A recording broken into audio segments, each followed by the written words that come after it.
over. So it's like literally, I can hit them both. Yeah, I heard that. I heard the story like this today. But it didn't involve me or him. It was a banker who said, "You can trust me. Everything's good." And then we didn't close today. I was telling him I could trust you. I've been working with him 15 years. It's not a deed, so. That's like, never trust a banker, never trust an attorney. Now, I don't need a copy of That's that like, for my that's good files, advice. do I? If you think of it, you might email I'll me. email you a copy. She's like, what do you Yeah. call 1,000 lawyers? And you are one, right? Good start, good start. Yeah.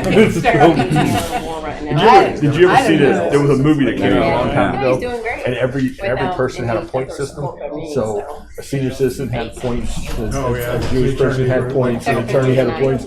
Well, I was at my uncle's wedding, and my grandfather is Jewish, my uncle is Jewish. They're standing in the middle of the road. I said, "Do you know how many points this would be worth?" A senior citizen, a Jew, and a lawyer. This is a trifecta. Perfect score. Every 2 hours. So you're They're hoping to have one. my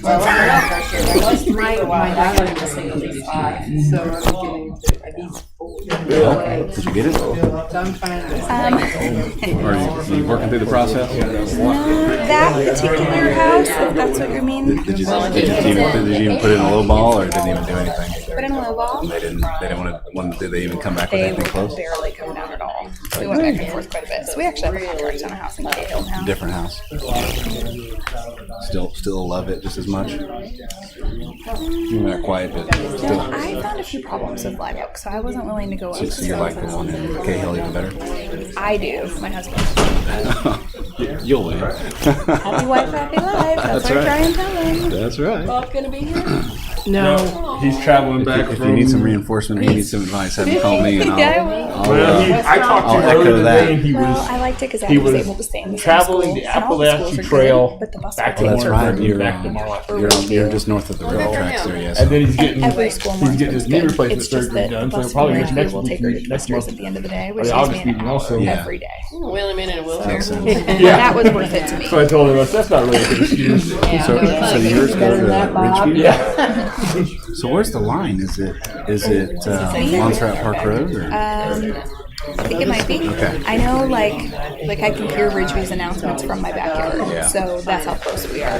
Because I thought it was the railroad tracks, but I think right there by Ridgeview, like they're literally across the street. So I think it goes to I bet it's Montserrat Park Montserrat. Road up until. Yeah, because it'd be silly to be that close to Ridgeview and not Yeah, go there. they're all the same thing. There's 3 of them in the same one, it looks like. I'm excited. We did the inspection today. It took the guy like 6 hours to do the inspection. But But you want to be thorough. right. Were you guys there most of the time? Or at least, I stopped in now. It was a good time to show my mother-in-law the house. And, so, yeah. I think everything else is good. is the timeline going to work? That you're Oh gonna no, I'm going to be homeless for 2 weeks. 2 weeks? That's not that bad. No, we're going through Quarter City, and because they do their own titling, and so I'm hoping they can close a little earlier. Because I know that they, because of all the regulations and crap, now basically. All right, we're ready. We'll go ahead and get this going so we can done early. get out of here tonight. Lund, Here. Johnston, Here, Watts, Allen. Here. Jacobs. Here. All right, move to approve the minutes. move to approve. Did you just do that? I'm sorry. Lund, Yes. Johnston, Yes. Allen. Yes. Jacobs. Yes. All right. Adopt the agenda? You do? Move to approve? Lund, Yes. Johnston. Yes. Allen. Yes. Jacobs. Yes. All right, well, let's start this off with presentations. We got a presentation of the proposal for the fiscal year 18 annual budget by Matthew. Mayor, members of the city council, it's been a hard week or so, but we got the budget together.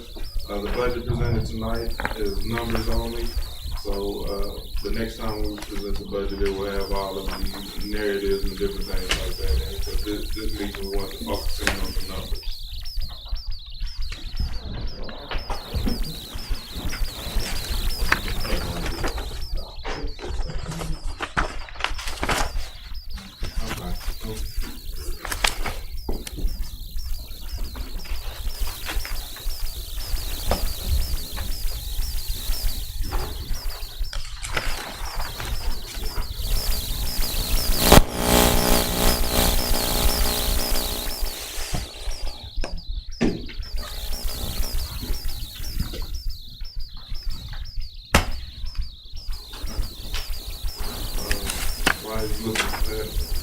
ahead and start with the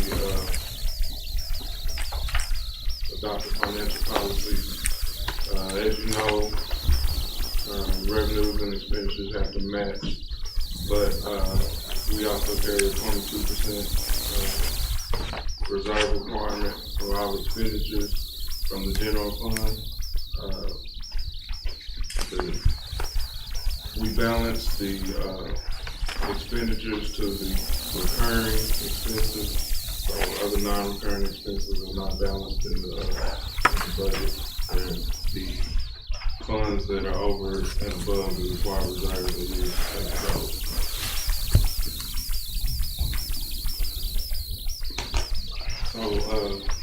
So to take a look at the budget and where we are right now, as of 7/31/17, we have basically a surplus of $2 million.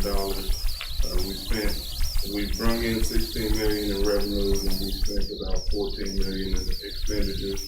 But these last 2 months, we tend to see higher expenditures because of construction season and different things like that. One good thing about this is though that revenues have come in higher the last 2 months, much higher than normal. So that is helping us out in that case as well.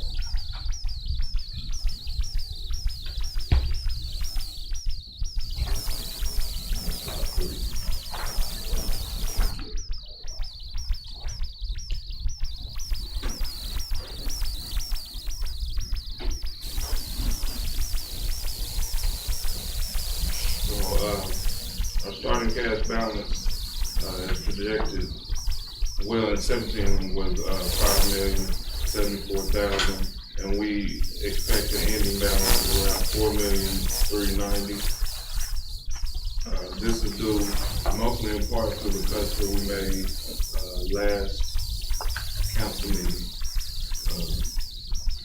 We agreed to cut the budget to 10,000,001, but it just was not possible with the things that we had left. But we did get the budget down to 10,000,003. So we fell $2,000,000 shy. I mean $200,000 shy of our expected cuts. But those cuts seem to be just right for what we needed.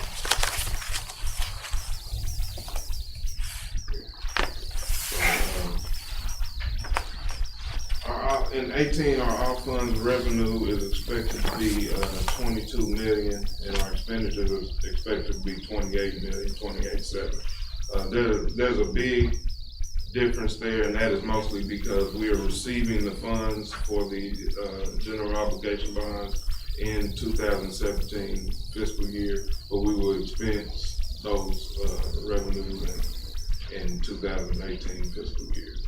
So 5,500,000 of that money is accounted for in that deficit.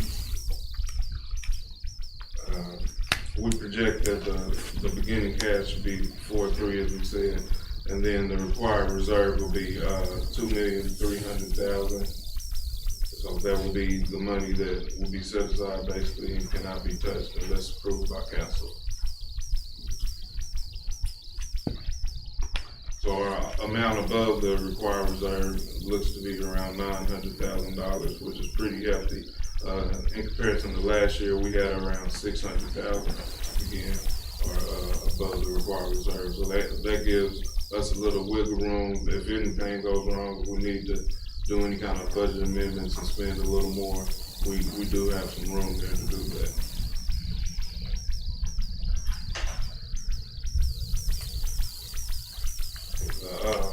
So the proposed budget for the general fund, our revenues look to be 9,600,000, and expenditures we have gotten down to 9,006,000 as well. So we have about $300,000 in excess of expenditures. I'm sorry, did I say 3,000? We have 3,000. And the non-recurring versus recurring expenses, we have in revenues for non-recurring is 235,000. Most of that is grant money. There's a little donation money in there as well. And then the non-recurring expenditures are at $800,000, so that leaves us a balance of $500,000 that will basically come out of the non-restricted balance.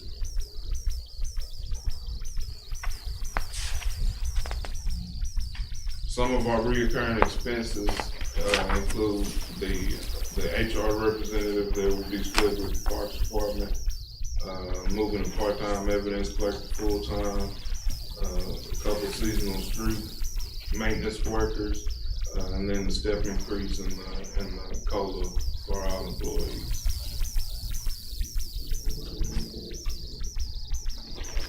Some of the non-recurring expenses, some of the bigger ticket items, we have replacement of a street department vehicle. I believe that's a dump truck. Then we have the security system for Fire Station 2. That's basically for the doors. Just like we have on this building at City Hall, we use the fob to get in. We've got a tack trailer, replacement of a Bobcat. We lost our lease program with Bobcats, and we were able to lease Bobcats through, I'm not exactly, who did we lease them through? KC Bob. So we leased them through Bobcat. We weren't able to renew that lease because I think it was deemed illegal. So we had to basically buy a Bobcat from now on.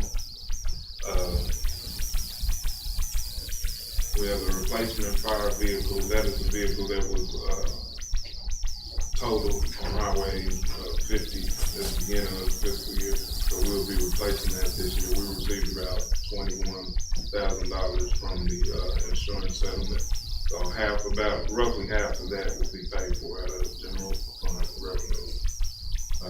Then the sign shop sliding doors, and then the wage and benefits study, which we've talked about a little bit with council.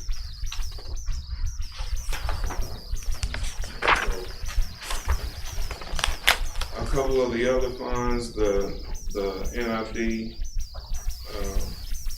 is based on us selling some of that land in the Hawthorne area. I'm thinking around 500,000 or so, maybe, if things go well. The Water Pollution Control Fund is based on things that we will talk about tonight with the presentation from ATNR. So basically, is the council comfortable with the budget that's presented and with the required reserve? Is there any expenditures or anything that you would like to see money spent on that is not currently in the budget, or any projects or anything that weren't captured that you feel we need to have in the budget?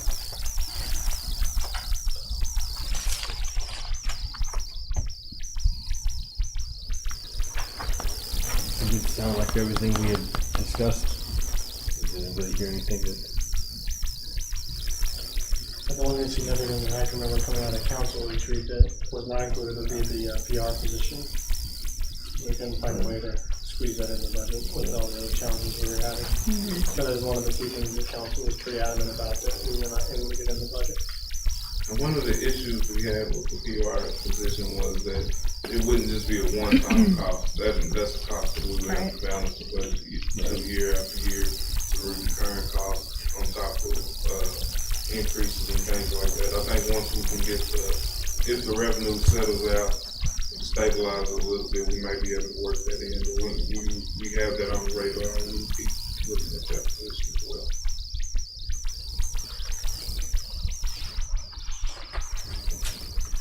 I think of those positions we were looking at, I think the HR one was the one we felt was the most important one, and that one's in there, so. All right, I got one more item I want you all to look at, and that's the general fund outlook. So basically, this is our ending balance from 17 and how we will begin and end 18 as projected. We have 6 items that we will be restricted money for this year. The last year we put the tuition assistance in the budget at $20,000, so it's a line in a budget that money was not tapped into this year.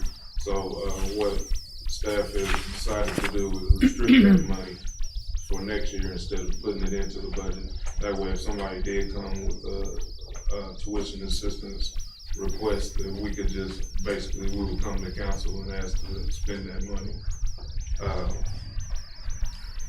We put one citywide cleanup in because we had a little excess in that account this year. We also put the downtown electrical upgrade because of some unforeseen circumstances we weren't able to get to it. I'm not sure if we'd be able to get to it this year. We also put storm response in at $40,000 for wages and $40,000 for supplies. That was basically because we haven't had a bad storm in a few years, and we were budgeting that money, and it just kind of sits there and eats up your budget. So this way we can restrict it, have the money there. If something happens, we have a bad storm or something, we can come draw that money down.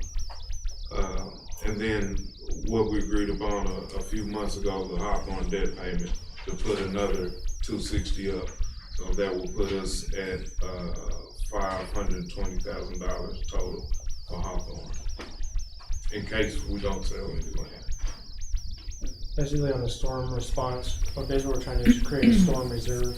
So we're trying to use the years when we have good years that we don't spend a lot to put some away, so that when you have a bad year, one of the, I guess the pattern that I see with a lot of communities, they'll have these years that they'll have really good years, so they start cutting back on that budget, and they'll have a really bad year, and they'll really blow their budget out that year. And so we're trying to basically squirrel some money away on the good years. So when we have that bad year, we'll have what we already budgeted, but we'll also have some surplus that we can dip into if we need to. So it'll minimize the impact on the budget in those bad years is what we're trying to do. So on the tuition assistance piece there, we're gonna put 20 in the reserve, and we have another 20 in the budget for this No, 2018. Or we're not gonna put it in, but if somebody needs it, we have it in reserve. Yes, Okay. that's correct. I believe the resolution or the ordinance that was passed was 20,000. Right. We said 20,000 a year aside. So Okay. But since we didn't spend any of the 20,000, we're just gonna put it in a reserve. Yeah. And then it's available for 2018, but it's not in the 2018 budget. that's correct. Okay. So, and I thought we did 2 citywide cleanups. Yes, we do. Okay. One citywide cleanup is in the budget. The second one is reserved away. It'll also be in the budget, but this money here is set aside for that one, so we'll draw it down as it comes across. Okay. So we're gonna budget in the budget for one, but we have the money's there for the second one. Yes. I think if I remember correctly, the fall cleanup was still going to happen within this fiscal year. We have kind of an odd year where the fall cleanup will fall in this year. So instead of budgeting for 2 next year, because we only have 1 cleanup fall in next year's fiscal year, so that's the one we budgeted, and then we have enough in this year's budget to handle this fall's. So rather than budget it twice, so we'll still have the 2 citywide cleanups. We'll still have the spring and the fall, but one will be paid for out of this fiscal year, and then the next spring will be paid out of next fiscal year, and then next fall we'll be back into the new fiscal year, I guess is the way I understood it. Okay, that makes sense. Any other questions or comments on the budget? All right. So the next meeting will come, we will do the first reading. We have a few minor adjustments to make. Some things that happened today that we'll talk about a little later in the council meeting. We'll adjust the budget a little bit. Thank you.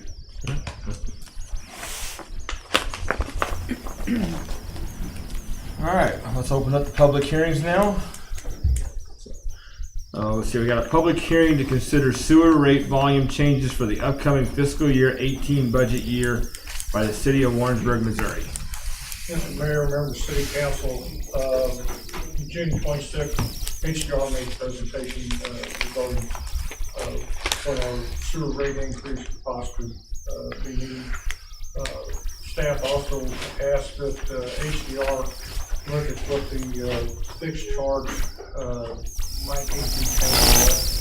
So give the council a couple of possibilities of looking at what we want to do with the sewer rates and that coming in. We've asked HDR, Pat Young and County Badwater to come down and visit with you tonight. It's an opportunity for Washington concerns they have about North Bend sewer rate.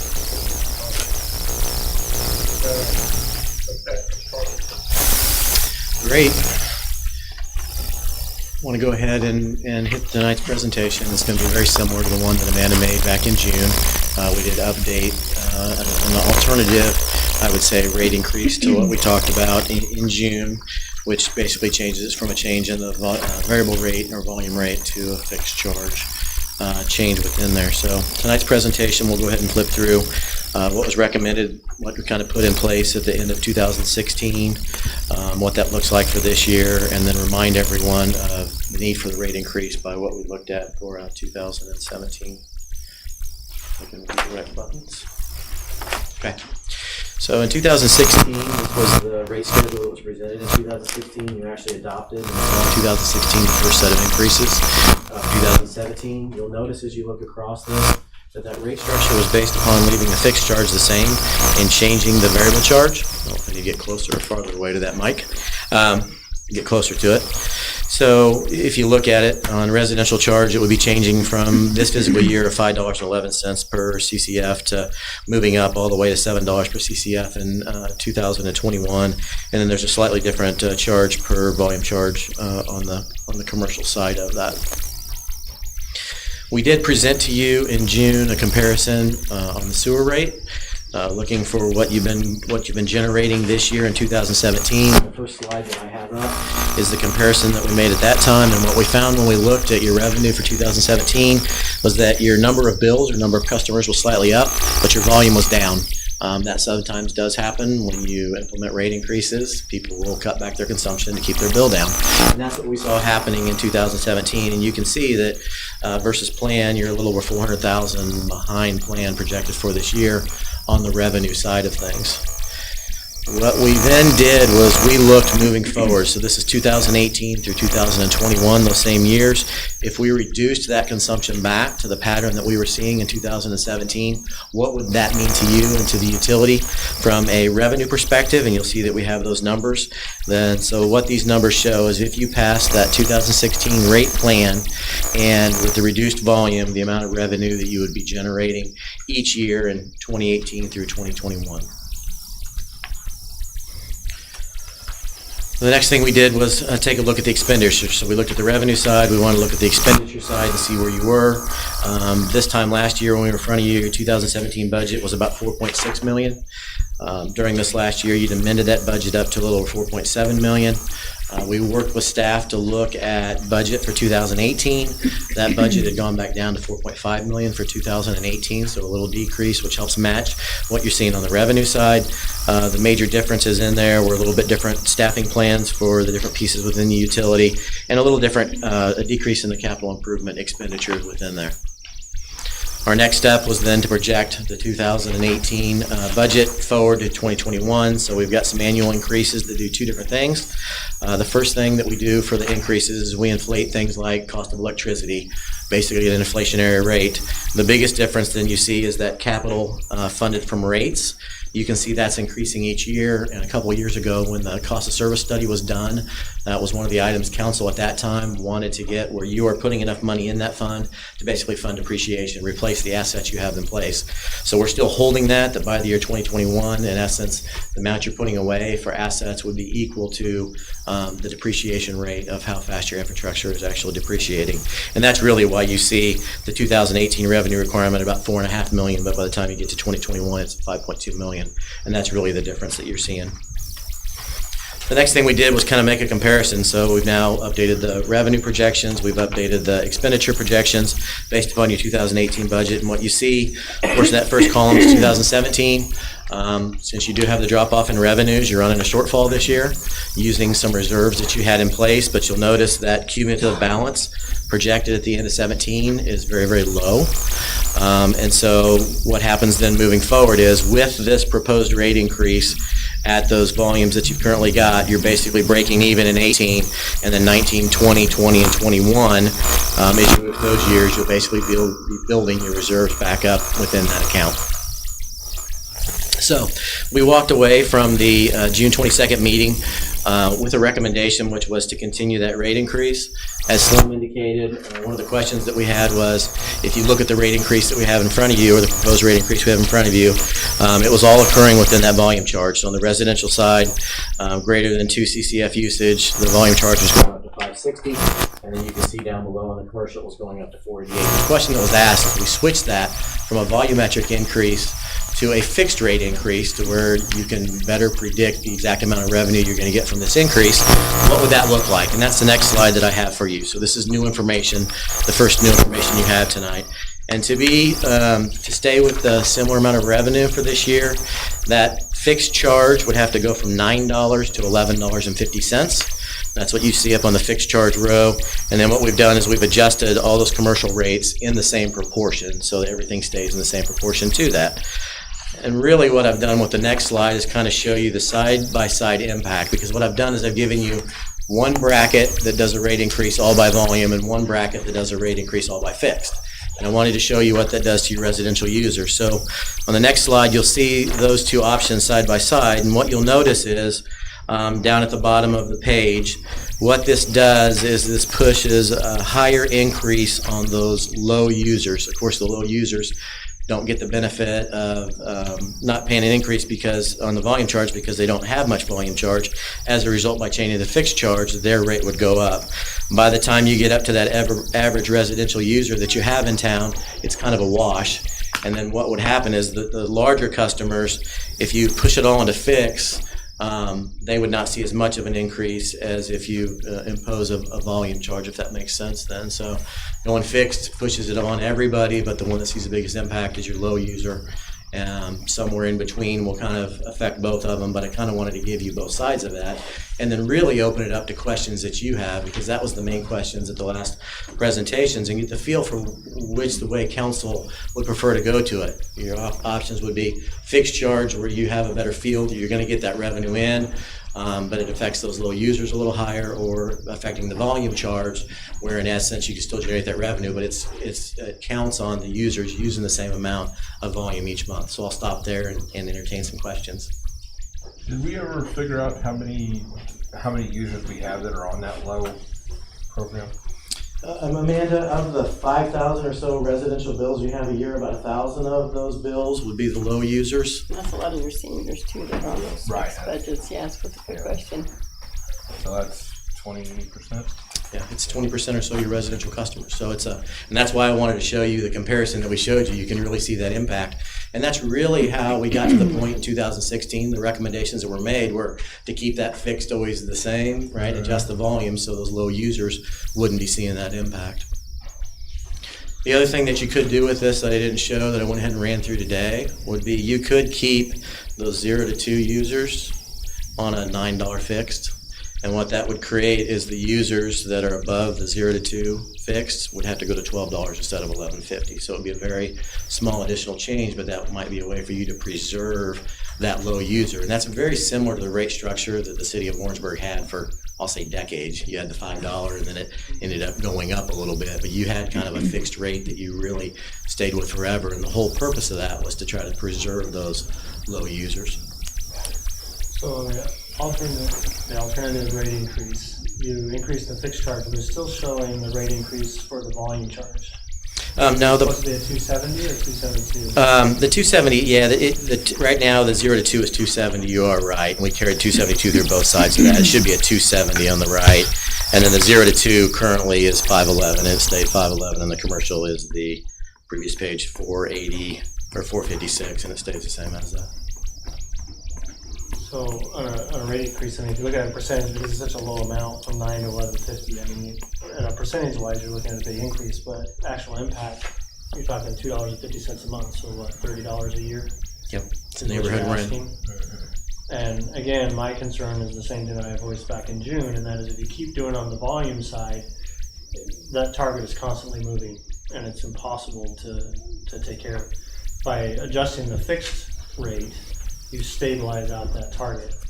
And so I guess in my years of being a city manager, what I've seen most effective is you have the bulk of your costs supported by the fixed charge cost, and the volume changes are there to really encourage users to conserve water. and to not be wasteful with their water, is the main purpose of it.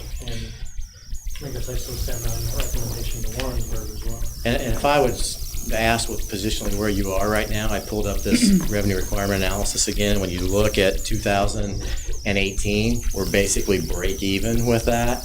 And so I really agree with Harold that, you know, it's going away from what you preserved in the past, but for you to try to, you know, guarantee that you're going to generate that much revenue is important. Otherwise, you're going to be in a shortfall position without really any reserves left at this point in time. So it's very important for you to be able to generate, you know, the amount of revenue you're comfortable with to make sure you're matching those expenditures.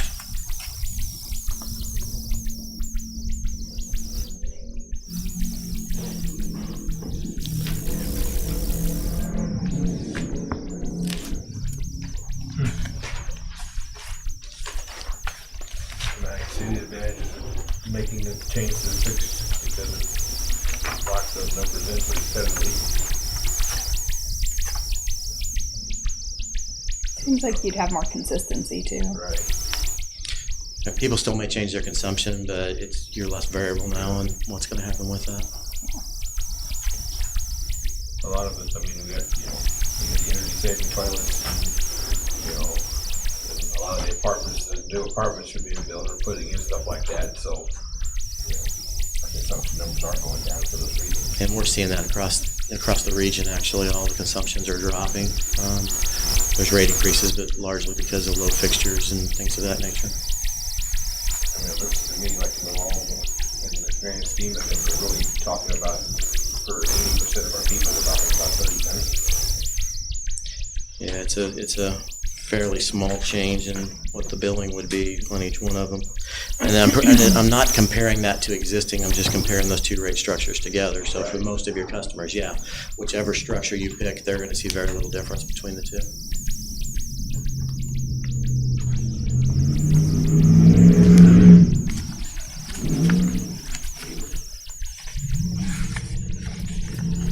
I mean, also I think if somebody winds up having a leak or something and doesn't catch that, it's going to help them in the fact that those CCF numbers are lower.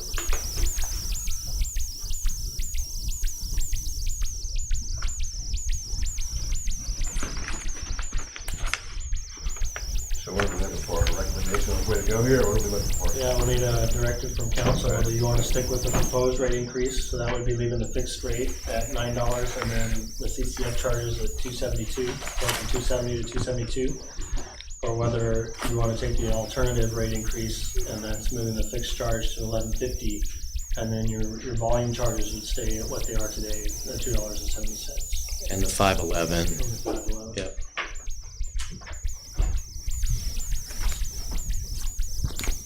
Well, I think nobody signed up, so I mean, I think in the grand scheme of things, to make the budgeting easier on the city and the impact is not huge to the residents, as we go with the fixed charge and keep our CCF numbers the same. So, that's my opinion. Anybody else? Yeah, I mean, I think if you go under, if your expenditures are going to be higher than your revenue, you're going to be in big trouble. So it seems So like everybody's gonna the have the alternative- $11.50 on their bill plus what they use. If you're over a certain amount of water you use, right? Correct. So someone that's a senior that doesn't use hardly any, just like they have one bag of trash, Right. then they'll just pay the $11.50, obviously. Well, they'll still have that. That's We still have that 0 to 2 volume Yeah, charge. they're gonna pay an We're not additional changing that volume $2.50. charge. They'll have that 270 So also. it'd be $14.20, $14.20. Do they have that now? They don't, Yes. they do? Yes, they have Oh, $9. But it's 9 They have and then 9 that. plus 270 per CCF. Instead, they'll have the 1150 plus 270 per CCF. And I know 14 doesn't sound like a lot, but Right. seniors, Oh, they struggle. I know. They only make $800 a month, some of them are 700, so. I believe that other option is on the table as well. We can keep the low users at 9 and everybody else moves to 12. You could just do a tiered rate on that base charge and just add one that's a 0 to 2 at 9, Right. and then go 1150 if you use above 2 as the base charge, and then that would preserve your 0 to 2s with where they are today. Could that potentially change from month to month? How's your how you set up on billings? If they flip flop above and below the two, do they Average for flip 3 flop from months, one to right? the other? We do a Doing 3 their month average? average. Only problem with that would be is if instead of 1,000, we have 1,000 0 to 2 users. They see this rate increase and that switches to 2,500 or 3,000. You know, that could have the same effect as the volume charge had on us this year. In looking at the alternative rate increase with the proposed rate, that's looking at fiscal year 2018, correct? 18, correct. What does that look like in 2021 if we're not stepping it up? Well, And you'll have consumption choices. You'll have continues to choices then decline. for the future years of whether you want to. At some point, you know, we basically, when we do the cost of service study, we look at what are those base costs and try to get that base fixed charge as close to that as possible. If you keep implementing rate increases in the future that are all based upon fixed charge, you're going to get out of whack. Basically, you're going to be charging more as a base charge than what your base costs are. So what I will say is this is great to go to the fix for next year, but you'll want to start evaluating that each year to make sure you're not getting out of proportion of what that fixed charge should be. So you'll have to look at it in future years and decide whether to implement a fixed charge increase or a volume charge increase moving forward then. Is that traditionally looked at annually, or do we try to project that out for future so people can plan? So usually what we do is we do like a cost of service study, which was done a couple of years ago. You'll take that hard look at that, and then you'll make these projections out for 5 years. So I would say we can go back and pull from that cost of service study next year and look how far out of proportion you're getting or not, and then make recommendations based upon that without doing a full-blown cost of service study. A full-blown cost of service study will cost you 7 or 8 times the amount of the minimal amount you get charged to do this annual rate review. So I'm just trying to be cognizant of not charging a bunch extra. So I would say that next year what we can do is kind of make that comparison and bring that as a slide of what was that real fixed charge and now what are you collecting because you did this fixed charge increase, and then make that decision. Then each of the subsequent years and maybe another 2 or 3 years out, go ahead and do a full-blown cost of service again just to validate where your base costs are and what that, make sure your fixed costs are still being proportional to it. Is there enough current data to be able to project that at this point in time? The reason I'm a little bit hesitant to tell you to do that right now is because you guys change your billing programs in Warrensburg a few times, and there's such variation in that data when you try to pull the histories out of everywhere. I would really like for you to get the most out of a new cost of service study. You get at least another year or 2 worth of good data in this current billing cycle is the other reason I'm kind of recommending you hold off on doing a full-blown cost of service probably for a couple years, and then it'd be a great time to do it because you've got in the current billing program, you've got that good usage established. Because right now what we're seeing is we're seeing quite a bit of variation, and even if we look at last year in the same billing cycle and this year, we're seeing some pretty big variations month to month in the volume used, and you normally wouldn't see that big of swings as we're seeing. So I'm just wanting to get more data to feel more comfortable with that piece of it. So in the end, we're going to end up with a hybrid approach, but we need more data. In the end, before you start to get out of proportion on that fixed charge volume charge, you'll want to take a harder look at it with better data available to do that.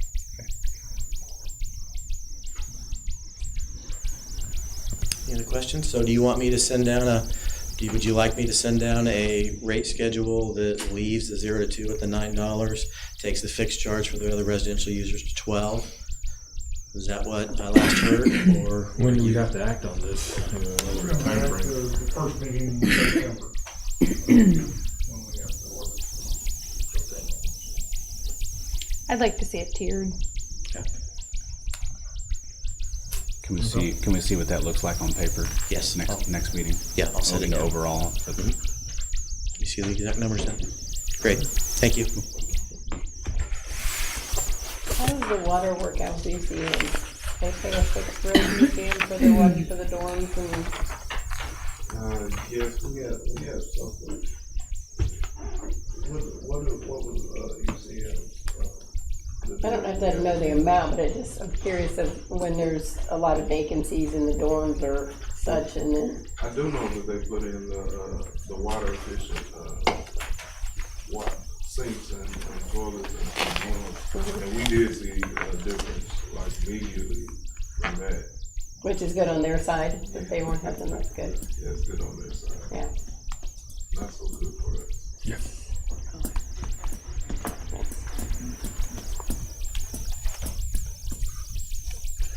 Alright, next one. A public hearing on an ordinance annexing certain adjacent territories into the city of Warrensburg, Missouri, located on the west side of Highway HH. So I will address the comments for all four of these agenda items, 3, 4, 5, and 6, because they're all related. It will be important that you open each hearing individually and close it, and then when you get to the ordinances, that we read each ordinance title individually for the first time. We need to act on each of them separately. This is the area out near the future Dollar Tree Distribution Center, and these annexations all occur on the west side of Highway 13. And so there's a map in your packet that looks, it's a smaller version of the map I have on the big board here, and I want to make sure that we're all oriented to the 4 different tracks in question. The first one is a tract, a very small tract, that's labeled tract 1 on that. I believe it's 0.31 acres, and it is owned by Brady Commerce Park LLC, and they have submitted a voluntary annexation petition. So it's a very small triangle here.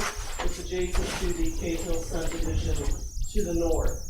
The Cahill subdivision, if you're familiar with it out there, there are a lot of single-family homes, and then there are 2 large undeveloped lots between those homes and the County Road HH Highway. And so all of that land is currently in the city limits, including those 2 undeveloped lots. And there's a map in the packet that shows those current city limits and what they are currently zoned. This area is zoned single family, and these 2 large undeveloped tracts in the subdivision are zoned general business. So this tract 1 is adjacent to the single family area. Tract 2 is the right of way for the road itself. And we're calling that HH Highway because it is still HH Highway, even though north of here where it turns and goes to the east is the HH Highway you're probably most familiar with over the last couple of years since the Highway 13 and Highway 13 went in. This is still HH right-of-way. The state did the same deal with Johnson County as they did with the city when they brought the new 13 on, and we took over the old 13, Business 13 now, in Young Street. They said to the county, here's this part of HH, it's yours, have fun. And so this is the county's right-of-way, and they have submitted a petition for voluntary annexation of it as well. And then we have tract 4 and tract 5 separated by Veterans Road, Highway 13 right-of-way going into the entrance of Cahill. This area here is all owned by the state of Missouri still. So tract 4 is to the north of that, and tract 5 is to the south of that. Both are owned by Brady Commerce Park. Acting on these this evening then would bring, you'll have the hearing and the first reading. If fully annexed at the future meeting, then that will bring your city limits here to the edge of Highway 13, and then we'll be working with MoDOT to have that annexed into the city as well. That will get us to this side of the road, where then we can eventually get to the Dollar Tree site. So the track 1 through 5, those will be zoned what? Once annexed in?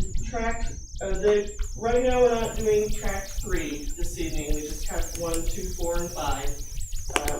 But 1, 2, 4, and 5 have all requested general business zoning. For their sake, no apartments or anything like that, just a quick trip or that kind of? General business zoning allows multifamily uses under a conditional use permit. So it doesn't entirely rule that out, it could happen. Okay.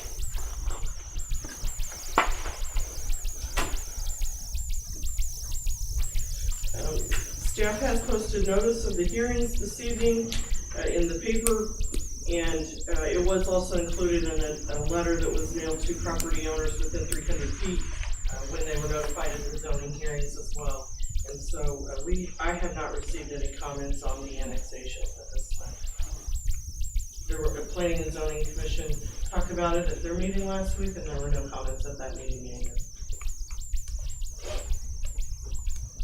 At what point will we bring track 3 in? I talked with Mike Rich about that. At the time I talked with him, probably almost 4 weeks ago now, he wanted to talk with Darren Malden still on that. They are the owners of it as Baldridge LLC. They were interested. They were, I thought indicated an application would be forthcoming, but there was no dates given for that. It is not required that it be annexed in order for the others to proceed. But certainly they have the opportunity to do that at any time now or in the future that they want to. Okay, but it won't hold us up. Do you know if there's currently any intentions to attract businesses to that? Sort of it seems unusual to have it as general business, doesn't it?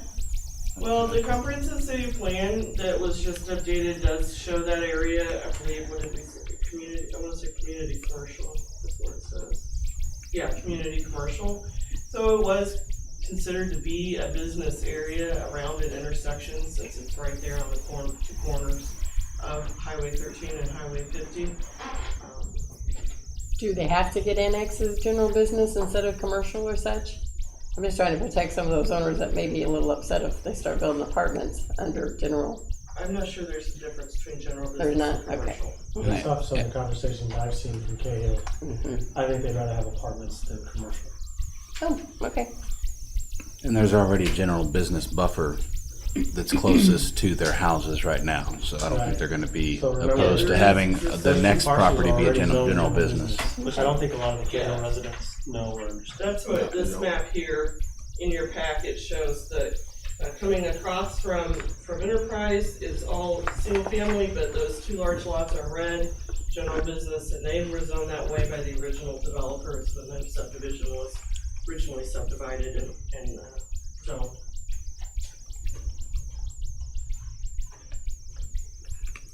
You're saying the two lots just west of track 2 are general business, or where? This right here. I'm not a map person, This sorry. red stuff, so this red right there, Oh, it's already zoned general it's already general business, so basically you're just making, gotcha. not just that, but this general business, which makes total sense all the way out to 13, Yeah. you know? And that at the time was in keeping and with the 2007 comprehensive city plan, so it has been consistent for a little over 10 years now. But you'll have an opportunity to talk about zoning at a future council meeting tonight. We're just talking about annexation. Yeah, the zoning hearings are on August 28th. And I'm sure you'll have people here come talking about that one. I'm sure. All right. Anybody else got anything? We don't have anybody signed up to speak. So you will close that one and then. All right, we will close that one and move on to a public hearing of an ordinance annexing certain adjacent territories into the city of Warrensburg, Missouri, known as right-of-way for HH Highway between Highway 50 and Highway 13. This is the one I referenced as track 2.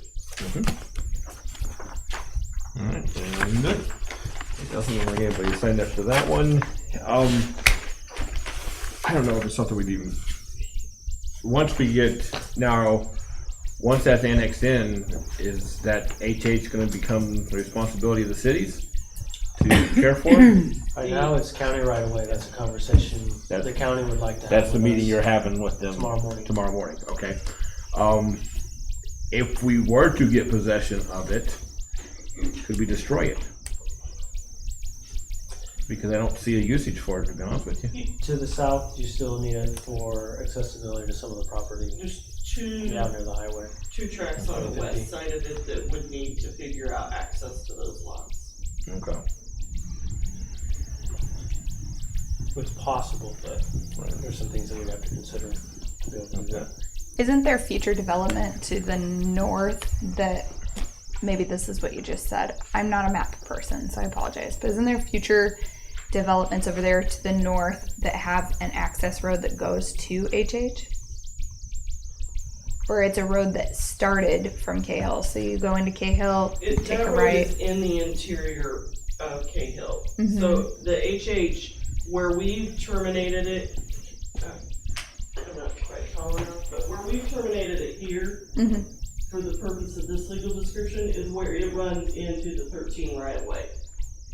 Okay. So this road here which is you come into Cahill, it's your first right turn, and it goes up and dead ends at a certain point right now. Right. That's the one that they have stepped out to access a future. So I think over by that lake, they've started paving. Well, I don't think they started recently, but it looks like there's a partial pavement headed toward HH again. Here, Yes. There's a dirt road Yes, over there right that there. accesses and connects. Yeah, That's so an I don't know that you emergency could completely access. eliminate. It's just an emergency access for fire. Yeah. It's not a road. And actually, once Veterans Road goes through on the west side of Cahill, that the road is no longer Won't needed. matter. Okay. Yeah. But currently, if you turned into Cahill, made a right on HH, it dead ends at the top of that. Yes. You're not making a right on HH. You're making a right on the local street.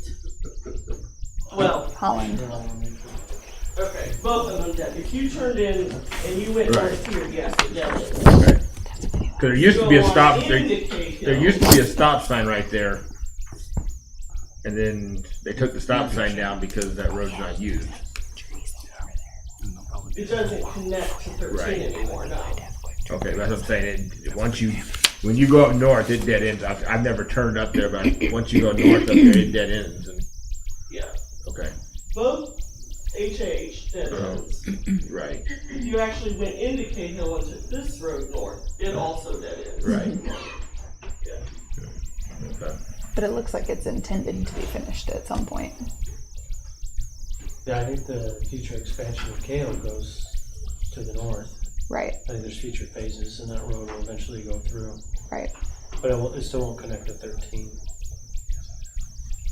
But I think that's why they have HH, isn't it? So that they can connect to HH from Holland. HH is just the abandoned piece from when MoDOT put in Highway 13. Right now, that section of HH really doesn't have much purpose other than down to the south towards Highway 50. It does provide some access to some lots down there. I think there used to be a cement plant down there, wasn't it? Parrot construction. Construction had equipment and that kind of stuff. Materials. But now that they're not, I don't think they've even been there for a little while either. This is the development road that goes up. That's the HH, the turnpike. That used to be HH Warren Street. Can I zoom in on this? Yep. So, oh, it's Larson, it's not Holland. So this is Yeah, that's the road I'm talking about. It Okay. stops and turns into gravel road, and that's the little easement to get in right Okay, now. That's gotcha. gonna disappear. This will continue and be houses. Right. That's why I thought that that dirt road was the beginning of an actual road. Yeah, just temporary. Okay. And like I said, nobody has signed up to talk. Any other questions from the council? All right, we'll go ahead and close that hearing out. And move on to number 5 here. A public hearing on an ordinance annexing certain adjacent territories into the city of Warrensburg, Missouri, located north of Veterans Road between Highway 13 and HH Highway. This is the one I referenced as tract 4. Let's see here. We don't have anybody. Nobody signed up to speak. Council have any questions on that one? All right, then. I think we got that one closed. And moving on to number 6, a public hearing on an ordinance annexing certain adjacent territories into the city of Warrensburg, Missouri, located south of Veterans Road between Highway 13 and HH Highway and north of Highway 50. This is tract 5. What's that? This is Track 5. All right, and nobody has signed up to talk about that one? Council have questions? Okay, I see shaking the no. So we will close that one now. Number 7 is a public hearing on an ordinance establishing an R4 medium-density multifamily resident district by rezoning land located on the east side of Ridgeview Drive in the city of Warrensburg, Missouri. This is a different territory of Warrensburg. This is a property, currently the property is just under 21 acres. It is in the southeast corner of the intersection of DD and Ridgeview Drive. It's an L-shaped lot, so there's frontage both on Hill Lake Road, Ridgeview Drive, and the L then wraps around to the east behind Alpine Boarding and a couple homes and the church that are located all there with frontage on DD Highway. The request is just for that piece behind those 3 other lots. So there's a map in your packet, an aerial photo, the top one on this page, that has a green rectangle on it, and that is the 6 acres that they have requested be zoned as R4. Currently, if you look at the bottom map on that page, which has the zoning information on it and that green rectangle overlaid on the aerial, you'll see that the parent parcel, the almost 21 acres, has 3 different zoning districts on it: general business, business office, and R1 single family. This 6-acre rectangle also has all 3 of those zoning districts on it, and so the request is to bring one zoning district to that 6 acres, and that zoning district be R4, medium density multifamily. Because that right now that rectangle is zoned that way, then the applicants have indicated if the zoning is successful that they will proceed with a plat of that area, because that 6 acres does not have any frontage on a city street, and it does not exist as a lot at this time. And so it would have to be created as a lot, and there would have to be frontage on a city street. Their indication was it would come east, go to the east off of Ridgeview Drive, and come back as a cul-de-sac and provide frontage for that lot. That would be a city street that they would be required to build at the time that they're seeking a building permit. There was some discussion at the Planning and Zoning Commission that it might be preferable to have, if they could get access from MoDOT, who controls access control for the DD right-of-way, to the north, it might be preferable to bring the city street down from the north to that area to take into consideration increased traffic there by the high school and not putting all of this traffic on Ridgeview Drive. Some of the other discussions at the Planning Commission meeting were to verify that because it would be multifamily adjacent to an R1 there to the east, that there would be landscape buffer requirements required at the time of the building permit. And a concern was expressed for stormwater coming off of the design off of DD, that would all need to be addressed as part of this site, because currently it flows through this site. So there was a good discussion at P&Z. Ultimately, they recommended approval, and you have a copy of their written findings and recommendation there in front of you. Staff did notify property owners within 300 feet of the meeting this evening. We received 2 comments, and those have been included in your packet. Ron Brown is the son of the owner at 1610 East Hill Lake Road, called to find out more information about the request and verify that we were not in fact rezoning some other property. We didn't really make comment about this specific or against this request. Steve Steinman, who owns both 1600 and 1604 East Hill Lake Road, which is the Alpine Boarding business as well as his house there behind it, stated that he is against the request and the possibility of 253 apartments, which is the maximum allowed on 6 acres in an R4, given the minimum lot size requirements, and that this is the last thing he would want to see in his backyard, so he was against the request.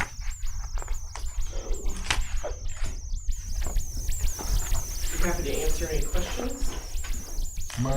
You said the comments were in our package? It's right here. Under the second page. Okay, got it.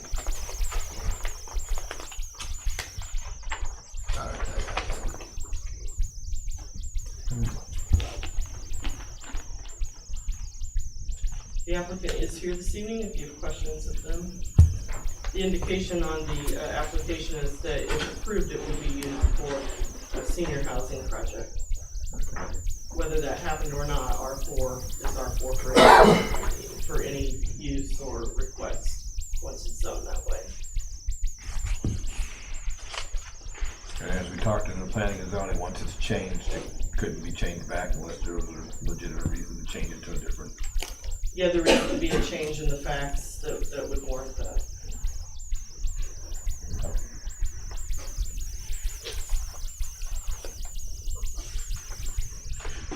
Several people said in the planning and zoning, just that mixture of high school students and senior citizens all meeting there in Ridgeview is a little scary thought, but you know.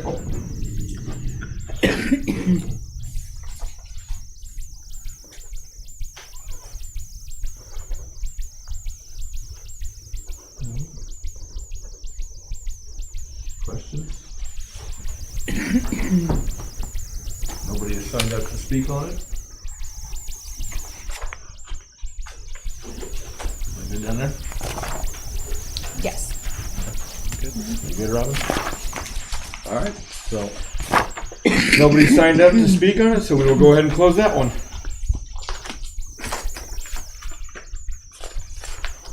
All right, and now we are on the resolutions.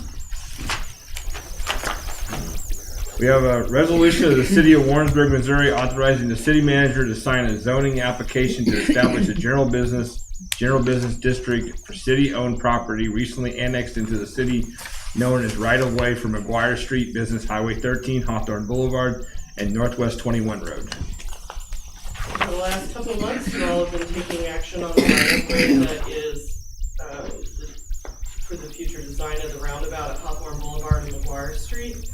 First, you annexed it into the city, and then you accepted the transfer of real estate so that you own it. That deed has been recorded, and now as the owner, this would give the authority to the city manager to apply to have it zoned. If this is successful this evening, then he'll sign that paperwork tomorrow, and it will come forward in September to actually zone the property general business, and then you'll be done with this part of it with me, and I'll turn it over to Flynn to design and build it. And then the roundabout will come. Yes. All right. So we would recommend approval of the resolution. Okay. So you just need a vote to approve the resolution. Is that what we need? Move to approve the resolution? Lund, Yes. Johnston, Yes. Allen, Yes. Jacobs. Yes. Number 9, a resolution of the council of the city of Warrensburg amending resolution 2092 concerning the personal policy of the city of Warrensburg. Sorry about that, guys. Mayor, members of the city council, a couple of councils ago, Harold indicated to you that there was interest for us to pursue a volunteer time off policy for city employees. This is the background information in the resolution to get that accomplished.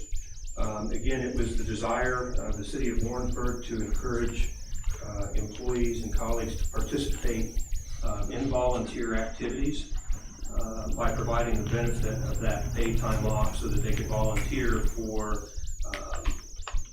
501c organizations. We're referring to this as a volunteer time off policy. By adding this policy, city employees will be allowed the benefit of 8 hours of paid time off per year to volunteer for a 501c organization within the community. The staff is recommending approval of both the attached volunteer time off program and policy and the forms to go along with it.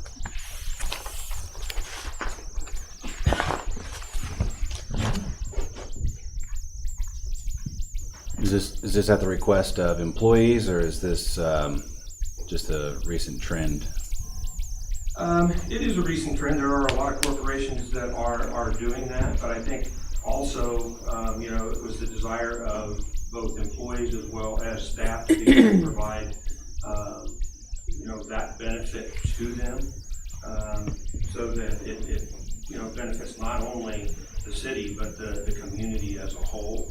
It makes them, feel good that they can do that and be paid for it as well.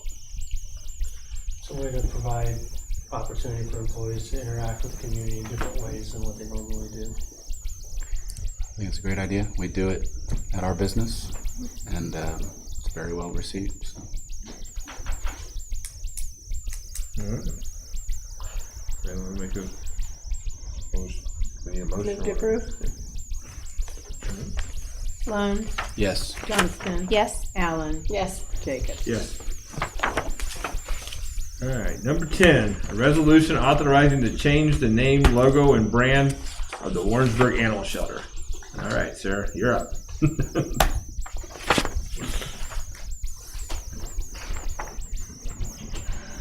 Good evening. Honorable Mayor and members of the City Council, I am Sarah Patton. I'm the manager at the Warrensburg Animal Shelter. This isn't actually a resolution, this is more of a discussion tonight from my understanding. The original animal shelter facility was constructed in the early 1990s. It was meant as just a holding facility for stray and impounded animals in Warrensburg and Johnson County. As the population of Warrensburg and Johnson County expanded, the shelter did not.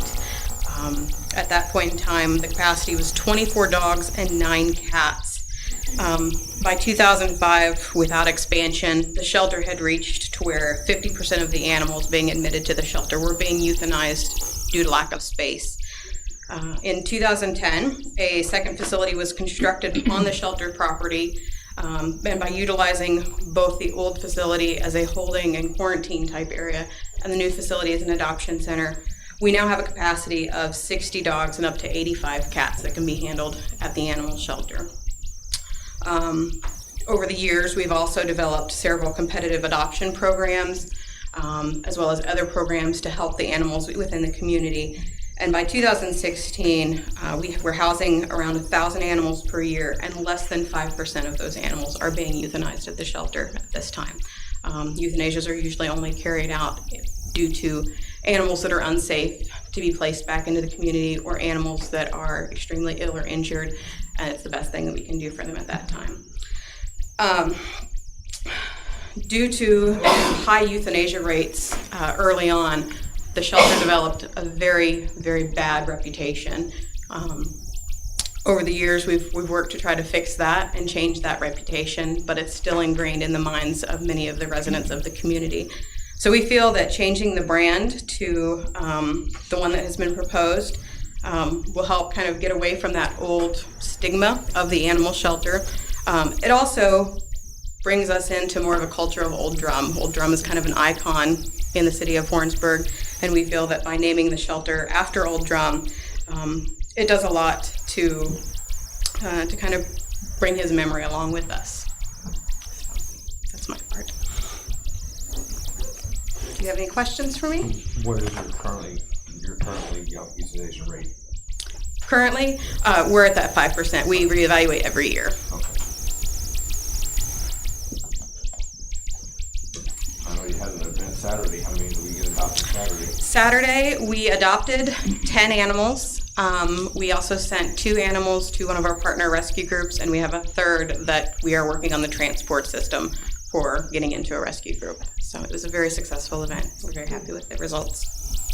I just want to say too, Sarah's underneath my responsibility in the animal shelter, and she's done a fantastic job. If you guys don't follow her on Twitter or get on the Facebook page, she's very clever. She has lots of really neat ideas. She's worked with the mayor on several things, new programs they've got, and she's just doing a great job. And I just kind of let her do her thing. She's very creative, and I'm not. And so this is one of those things that at Harold's suggestion they looked at, and took a while to come up with the different logos and came up with one they really like. I'm really proud of where we are. The shelter has grown quite a bit in the last year, and they're continuing to grow as Sarah gets the ability to be able to do what she wants to do and do it well. She's got great connections nationally with dogs. We've had dogs that we've had to place with rescue groups because they had behavior issues. 2 of them were Neapolitan Mastiffs, and those are giant dogs. They're like small ponies. Not a real adoptable dog, but when we can put them with a national group, they have a national network of people who are interested. They can socialize the dogs to make them more adoptable and put into families. So Sarah's hard work is why we have less than 5% on euthanization, and it's something that we really should be proud of as a community, because we value dogs here. We have the state dog, but we also are walking the walk, even in talking it as well. We're taking really good care of animals here. We just had the thing with the dogs that were abandoned, and they did a fantastic job reaching out to the community. They set up a GoFundMe page that was filled up beyond what they requested in very short order. They had groomers all over the city grooming the dogs.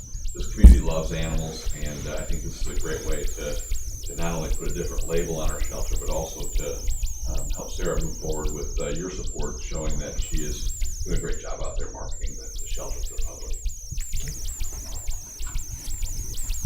Did you come up with the Old Drum and Friends? Yes. yourself? Well, Harold actually came up with the name, and then we kind of worked with that. We wanted to make sure that by including the hound dog in there, we wanted to make sure that we were including Old Drum, but because we deal with more than just dogs out there, a good percentage of our population is cats. We wanted to try to work in that we not only help the dogs, but everybody, so all of Old Drum's friends.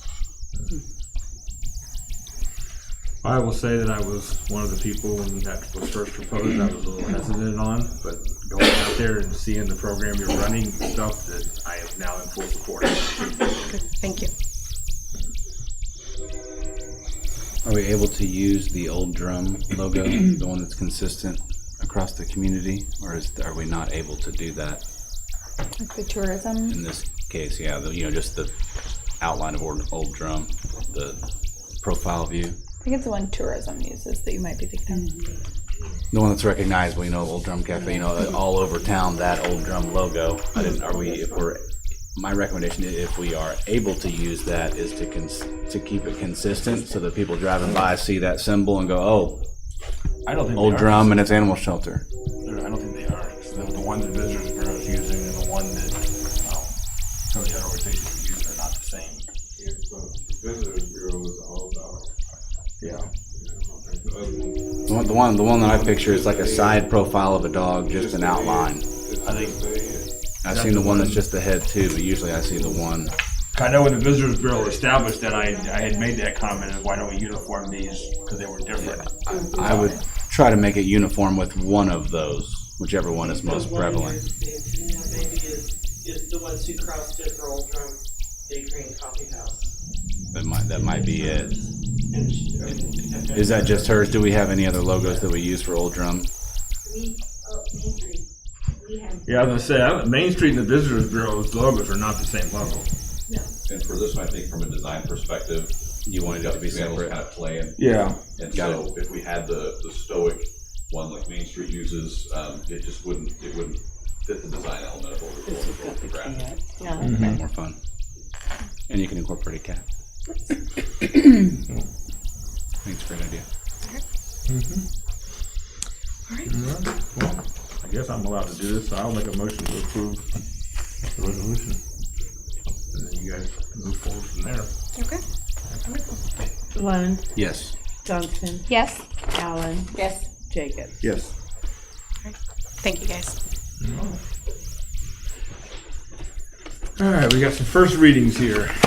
So, an ordinance annexing certain adjacent territories in the city of Warrensburg, Missouri, located on the west side of HH Highway.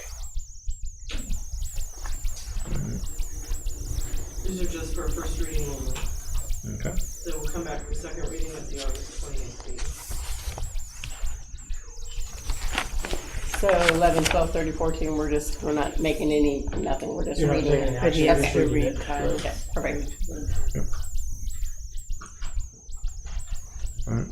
So no vote or anything on that? No. All right. A lot of reading for you.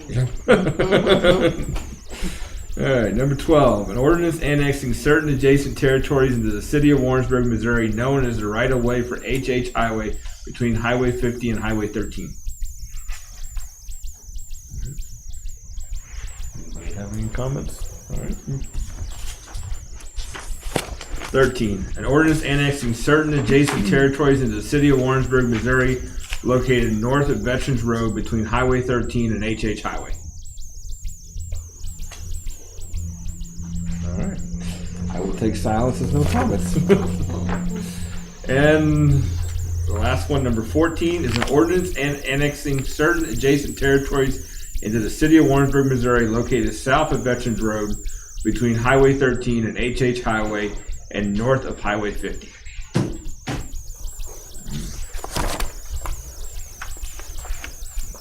All right, ordinances for first and second reading tonight. Number 15 is an ordinance establishing an R4 medium-density multifamily residence district by rezoning land located on the east side of Ridgeview Drive in the city of Warrensburg, Missouri. Recommend approval of the ordinance.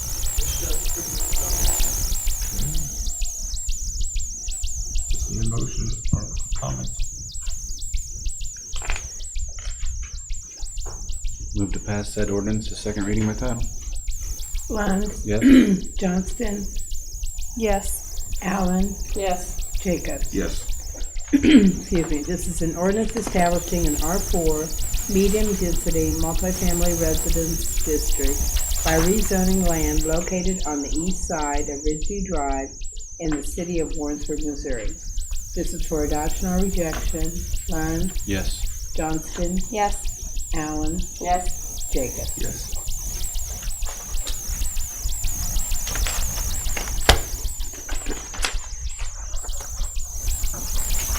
Number 16, an ordinance authorizing and directing the issuance, sales, and delivery of $5.5 million principal amount of general obligation bonds, Series 2017 of the city of Warrensburg, Missouri, and authorizing certain other documents and actions in connection therewith. Mayor, members of the council. Earlier today, we opened bids for the $5,500,000 principal general obligation bond, and we received 12 bids on it. Zach Dillingham here to try to give you a little bit more information on the bids.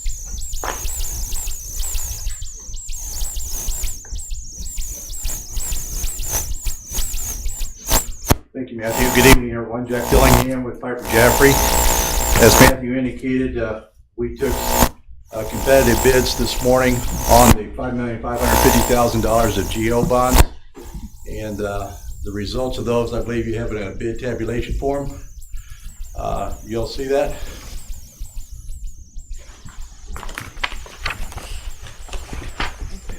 You will in a minute. So we, no. Here. Those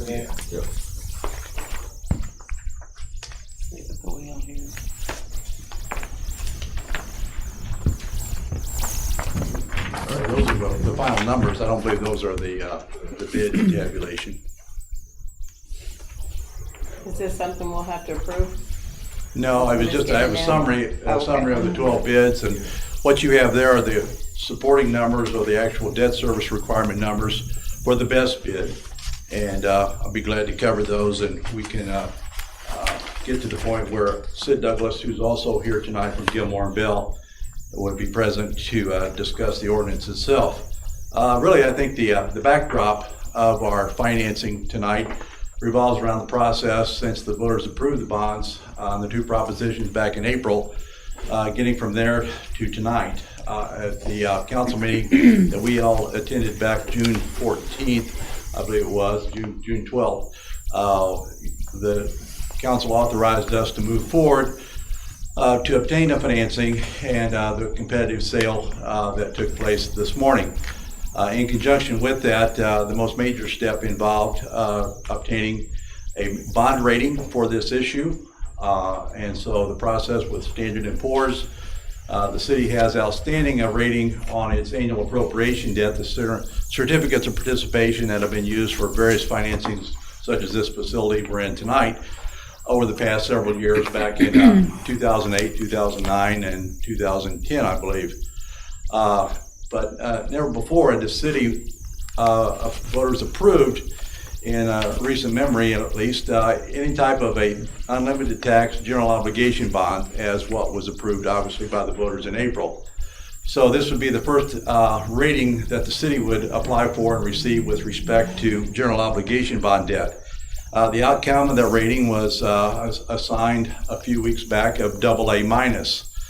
Being in the AA category is certainly a significant achievement, and some of the highlights that were reflected in the written rating report that allowed the city to obtain this AA- rating was very strong management with strong financial policies and practices under the financial management assessment methodology that they use, strong budgetary performance with operating surpluses, very strong budgetary flexibility, very strong liquidity, and so those words right there, particularly the words very, in an S&P report are very, very few and far between. And so certainly the city has a lot to be proud of with respect to how it manages its financial affairs. For example, in the very strong management section, the wording that they use is we view the city's management as very strong, with strong financial policies and practices under a financial assessment methodology, indicating financial practices are strong, well embedded, and likely sustainable. And strong budgetary performance as well, and very strong liquidity. So with that as a backdrop,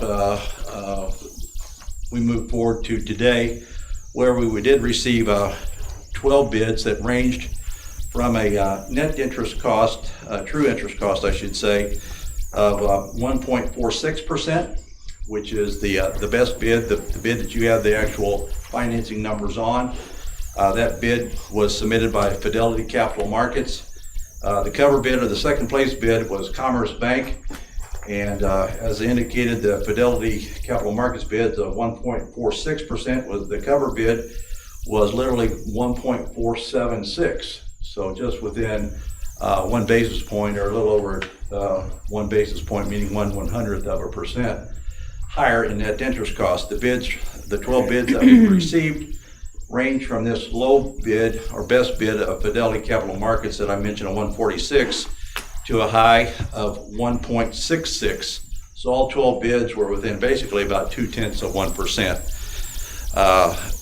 This is, in my opinion, very outstanding results with respect to the bidding, and clearly indicated that the bidders knew what they were bidding on, with 12 bids within 0.2% from top to bottom, and certainly 12 is a very large amount. Most times we might see in a competitive sale, in my experience, in a good day, 6 or 8 bids.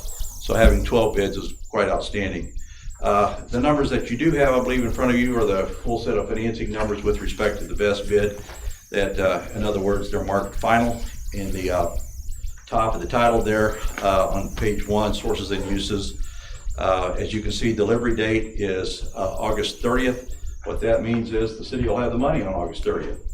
And so from a perspective of the deposits that will go into the street portion of the bond issue, the $3.5 million that was voted there, and then the fire portion of $2,050,000, those monies will be available at that time and invested by the city in conjunction with the needs that you all have within those purposes that were mentioned.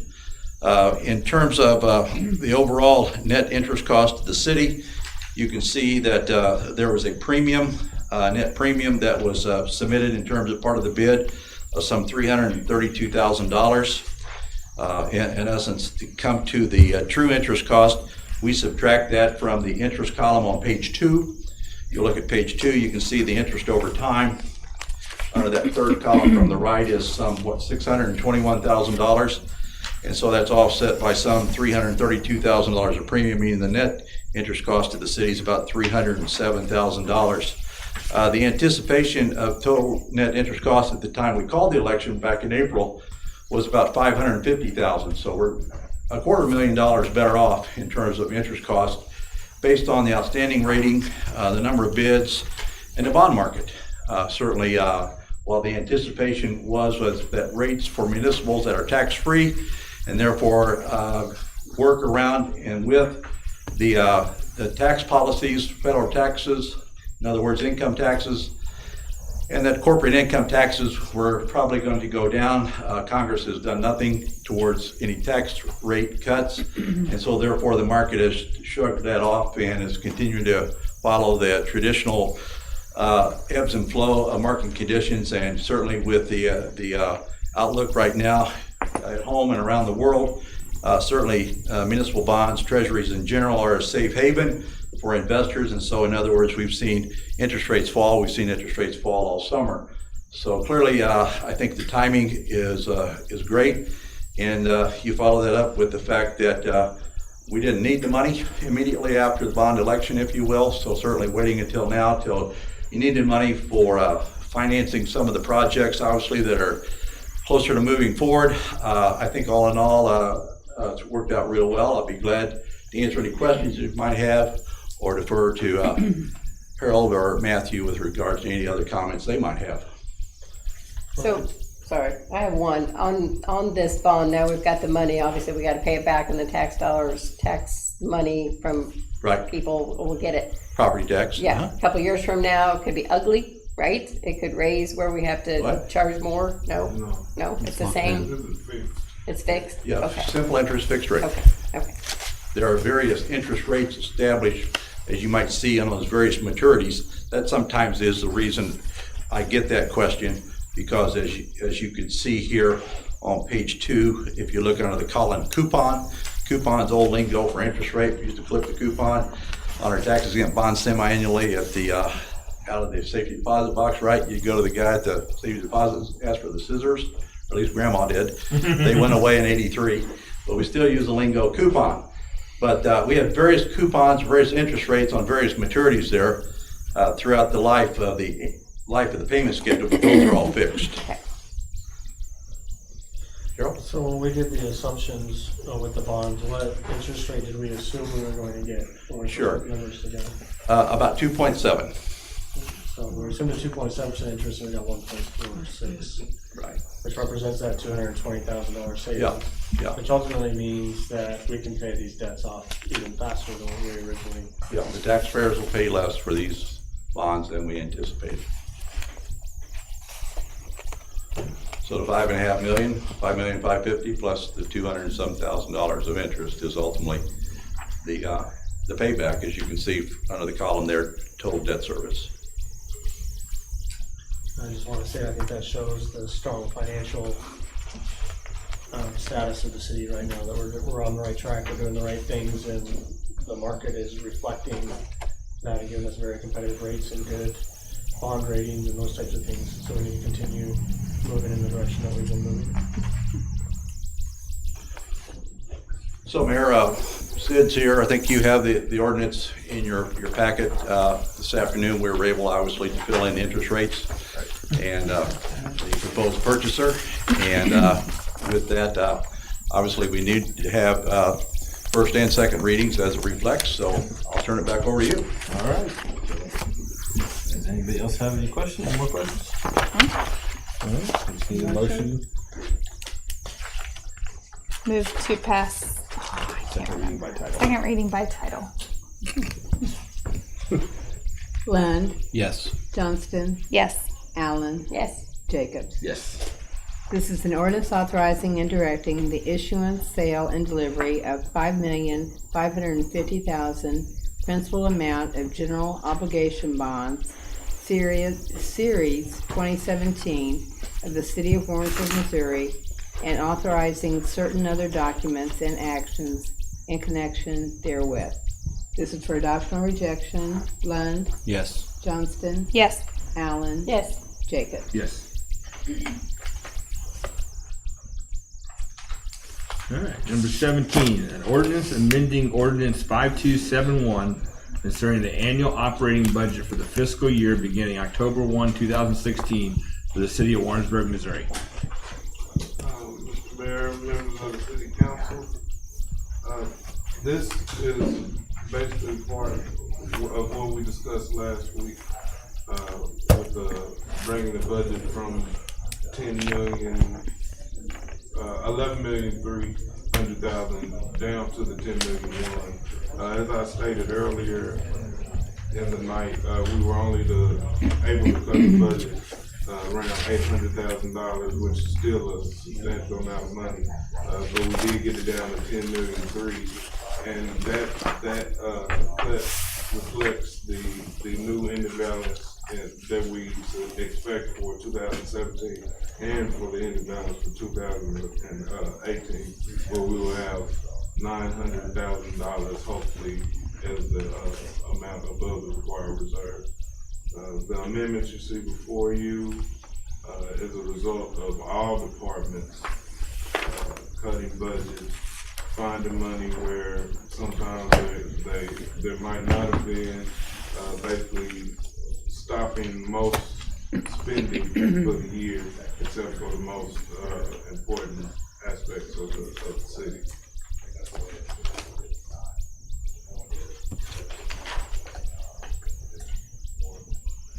Who found $4.51? That's deep in the budget to find that. I mean, the directors did a great job. I mean, this was a full effort. Every department.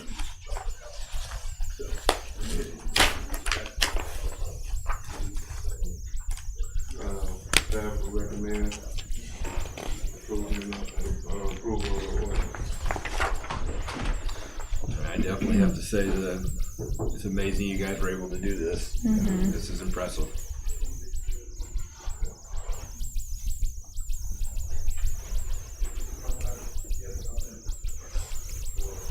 I move the said bill be passed the second reading by title. Lund, Yes. Johnston, Yes. Allen, Yes. Jacobs. Yes. This is an ordinance amending ordinance 5270 concerning the annual operating budget for the fiscal year beginning October 1st, 2016 for the city of Warrensburg, Missouri. This is for adoption or rejection. Lund, Yes. Johnston. Yes. Allen. Yes. Jacobs. Yes. All right. Appearances to the council not listed on the agenda. And once again, another blank piece of paper. So, all right. I think we're doing everything right if nobody wants to talk to us, right? Just wait. Oh, I'm sure. Enjoying Let's see here. Enjoy it. Number 19, miscellaneous matters from the mayor and city council. I just want to go back to 16 for a second there, getting that bond rate. I mean, that's, we're the ones sitting up here, so people are going to, congratulate us for that. But I want to say that's a long history of previous council members doing what's right, working with the staff to get it done. So, Brock's sitting out here, and I want everybody to know that that's part of a history of councils, not just this council sitting here. But I don't think I have anything because we can't do that to the next meeting. So, yep. So, all right, city manager's report. I'm gonna keep it brief tonight. I have a couple things to talk about in closed session with you, but we're getting close to that time that it's time for our annual trip to Chicago for the ICSC conference. And so as we try to make travel arrangements, it'd be nice to know which two council members would like to attend with staff this year so we can make proper arrangements going forward. I enjoyed it last year, but I will be in San Diego during this time, so down to 3. I'm available. So, I am not available. all right. I'm available and will be in Chicago on other business at that exact time, so it'll be convenient for me to be there. Okay. So at this point, we'll plan on Yep, Aaron. I think that'll work because he'll probably still be recovering from his knee surgery, so I don't think he'll be up for walking around Chicago quite yet. standing on concrete all day. That's it. Yeah, I don't think it's a trip he wants to run there. Is the conference itself the 26th through 28th? It's the 27th and 28th. Okay. I was just wondering because the 25th meeting, just to see if everyone would be here. Right. Yeah, everyone should still be here. I will not be. The main one will be me. You will be here the 25th. No, I didn't realize. I didn't match up the We don't know. calendars. But Okay. He'll be okay. Are we talking September? Yeah, he'll he'll be be able to okay do then, that. September. So, yeah. So, my conference starts the morning of the 26th, so I have to fly the 25th. The main difference will be for me because I won't be flying this year. I'll be driving up to try and save on the shipping costs of everything and help us get out of the conference faster than we have in previous years. So I'll be here for the council meeting and then I've got a 10-hour drive to get from Chicago. Either one of you guys are riding with him? Bar? So you and me both. No? Okay. yes, definitely. I spent 22 years flying on airplanes. I'm flying. I don't have anything else this evening. So, all right, Matthew, for the director of finance report. Said earlier, for the second month in a row, we're up. Revenue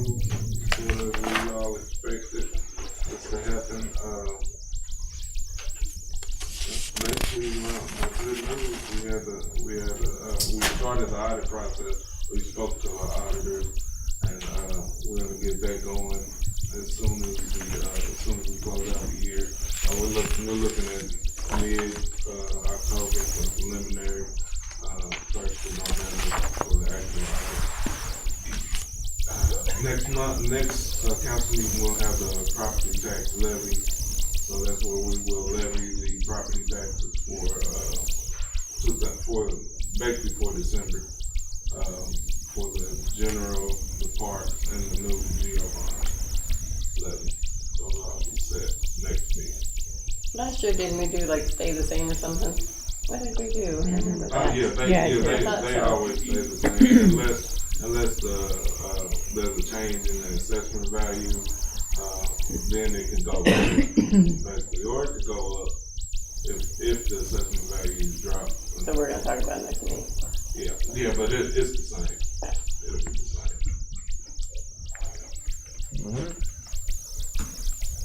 Barb? The only thing I would add to the conversation about ICSC is that the SIOR Development Day in Kansas City is the evening of Thursday, September 14th. And that is free to attend, but if I turn your name in advance, you'll have a name tag and tickets when you get there. So, what was the date again? September 14th. And it's usually, I think it begins 5 to 7, 4 to 7. I know it ends at 7. Roughly. That's a Thursday. I know I've done the last 4 years. I wouldn't mind going again. I've always had a good time there. Yeah. It's downtown near Kaufman's. That's what I wrote with you. Yeah.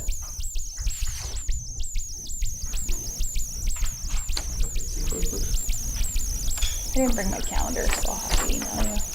Okay. The sooner you can let me know, the better on that one. Oh. Yeah, I will be. Oh, no, I know what that is. Yeah, I will actually be at the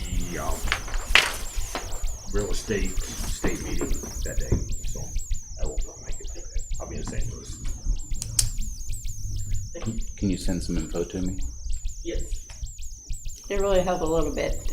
Before the Chicago thing, I know it helped me a lot to kind of get a gist of, maybe you've been to conventions before, but it kind of helps a little bit. Especially going on to Chicago to talk to people, but you don't have trouble talking to people. It's pretty fun. You don't have to do much. Julie does all of it. That's Chicago. That's Chicago. Are I'm you sorry. on for That's Chicago what I was again? talking You just have to point people toward her. Yes. That's all I got. All right then. Slim? Street maintenance program projects finished up last Thursday with the final asphalt being laid in the portion of the cemetery that we had laid out this year. Additional numbers appear to come in about $6,000 less than we anticipated for the street maintenance program with quantities used. Those funds will be used for the patching of other streets around the community here for the next 6 weeks. So it's not a windfall, but it does give us some additional funds to do some additional repairs on streets. It's been a very long month for our staff, and we're glad to have that process over with as far as the contractors. So, fortunately, we got out of the university area before things began.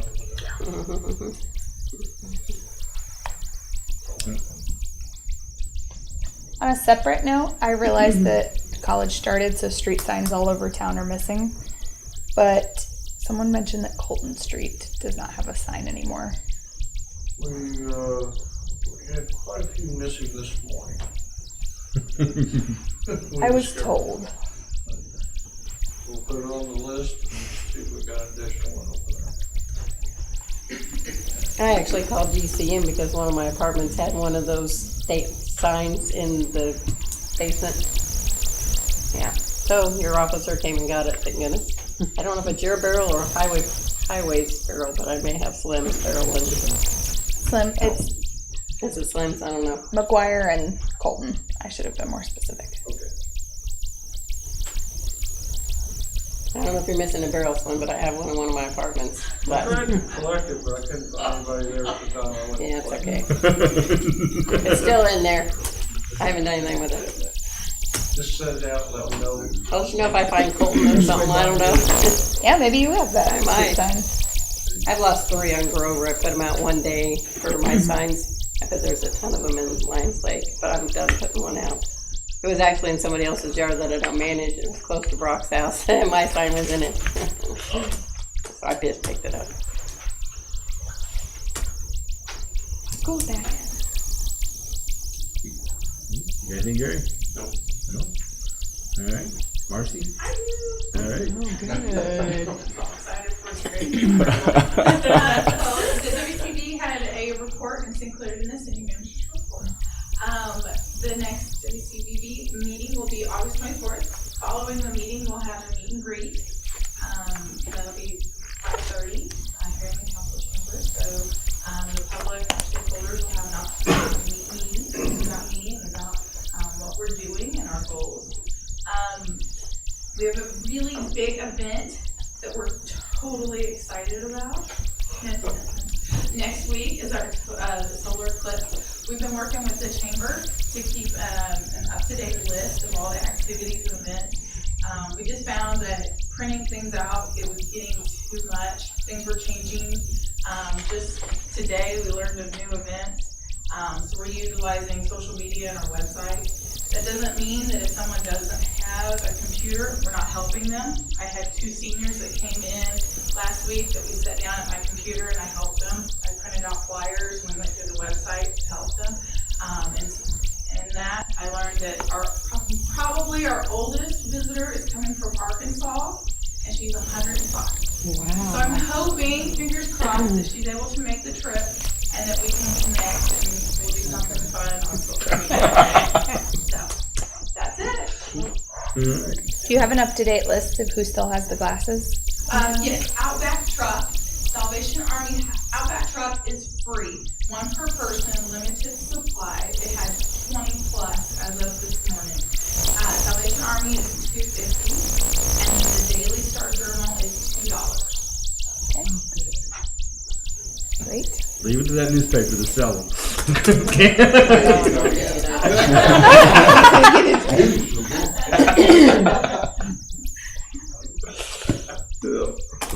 And I will have to say that since you started, I've seen more Visitors Bureau posts on Facebook than I saw the entire time before. So you're definitely, that communication is definitely out there. So, you know, you're doing a great job there, and I'm looking forward to the future with you. So.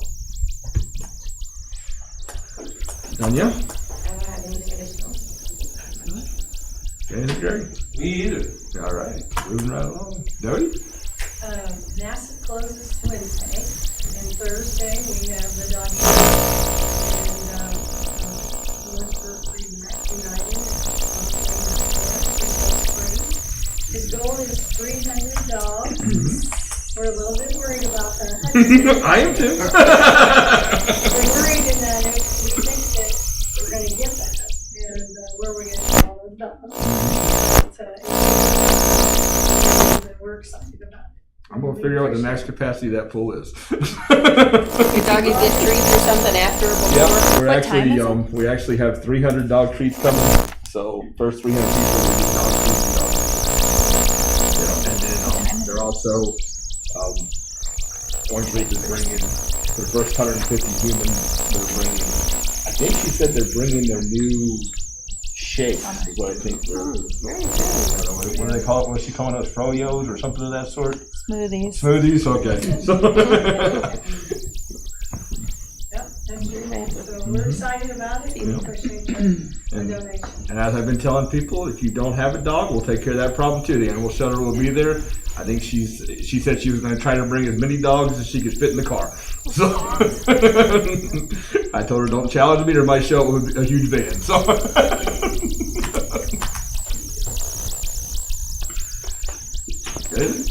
New trucks in over the next few weeks. We'll be mounting equipment in it and training with the manufacturer on all the new systems with it. And the plan is to roll it out to the public for Birdfest, and then put it in service the day Monday after Birdfest.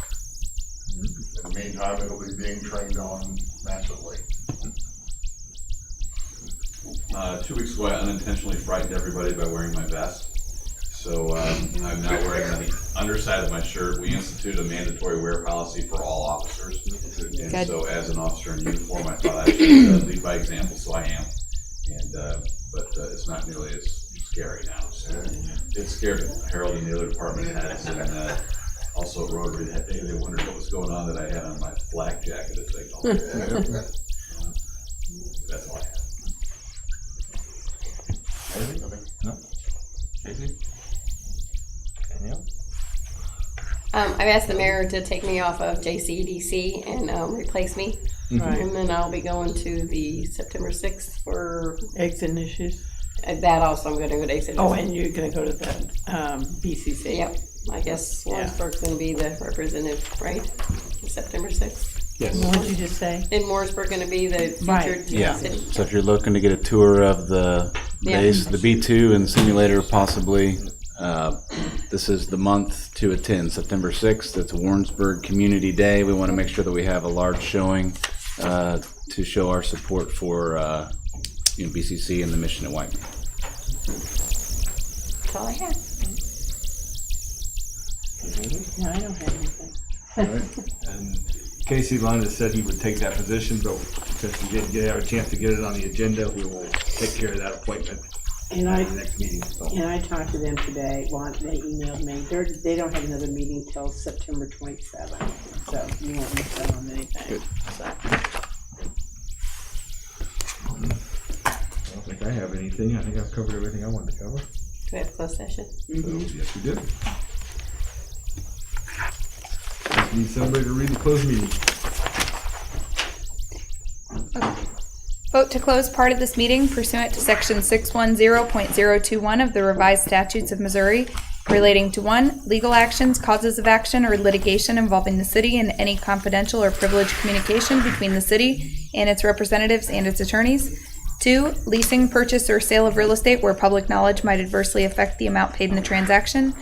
3, hiring, firing, disciplining, or promoting of a particular employees by a public governmental body when personal information about the employee is discussed or recorded. 12, documents or any documents related to a negotiated contract until a contract is executed or all proposals are rejected. 13, individually identifiable personnel records, performance ratings, or records pertaining to employees or applicants for employment. Lund, Yes. Watts. Oh, excuse me. Johnston, Yes. Allen, Yes. Jacob. Yes. Isn't that picture awesome? Like, I would put that That on is my really wall. cool. For a beautiful time of year. Yeah. I mean, it's definitely photoshopped a little bit. Did we send that out? That's a saturated Yeah. filter, but that is really, really neat. Yeah. And I mentioned it. Even that one, that one's pretty cool too. That is cool. On campus today, they had a guy out there with just tons of huge posters. They had to be 6 foot long posters for $15. He was Where on, selling them. just on the street? Right outside the Union, like in the. Really? Were they of Warrensburg? No, Or were they just random photos? They were really neat, like landscapes of different things. And there was some I like that. Belushi as well. Like all of Janet Monster's photos at the hospital and stuff. I like that. There was like an antique map of the world. I took a picture of it because he has like a number on it that you can order it later. Yeah. We passed out flyers on campus, and there were kids all over that area. Cool. Yeah, my kids handed out 100 pita pit coupons in 5 minutes.